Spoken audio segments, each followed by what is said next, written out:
Residents of Old Noarlunga are furious with their local council after stormwater surged through their street, which had been hit just a fortnight ago. The council blames debris floating in the river for blocking up a drain. Some Old Noarlunga residents have had enough. Gary Apap's home was flooded and had to be gutted a fortnight ago. He claims the Onkaparinga Council's failed to fix a stormwater drain. How would they like to live here and put up with this? You know, won't they come down here and see what it's like? Every time you come down, you see your house getting close to flooded again. Firefighters spent the day pumping water away from homes. The council suspects branches may have blocked a stormwater valve last night.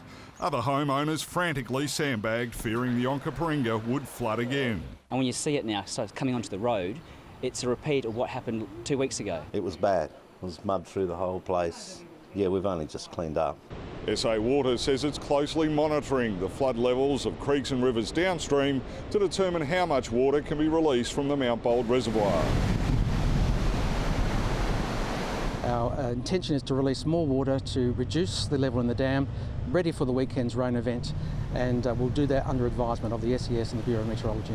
The amount being released is staggering. 13 gigalitre per day, it's 13,000 megalitre per day, so it's 13 billion litre per day. Peter Caldecott, 7 News.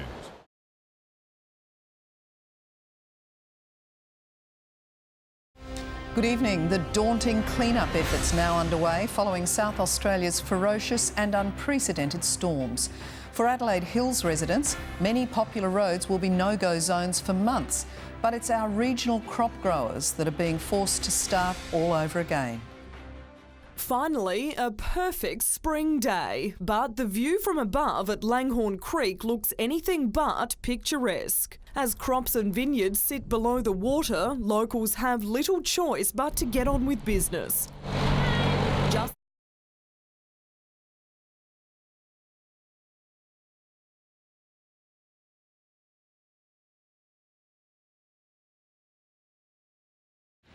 Murray floodwaters have now isolated hundreds of shacks, leaving many inundated with dirty water.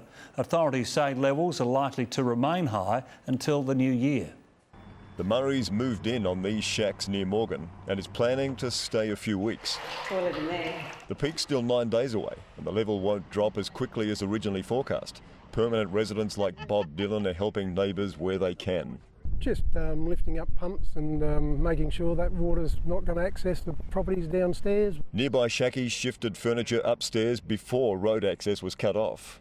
The water frontage is a little more extreme than on the brochure. Boat-only access to the garage for now. It's a little awkward inside.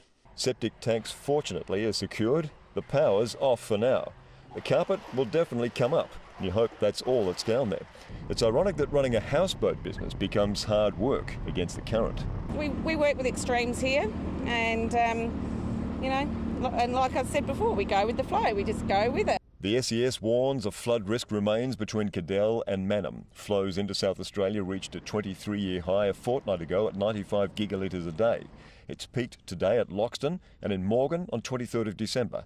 It'll get to Lock 1 at Blanchetown on Christmas Day and then Mannum and Murray Bridge on the 28th. Tim Noonan, 7 News.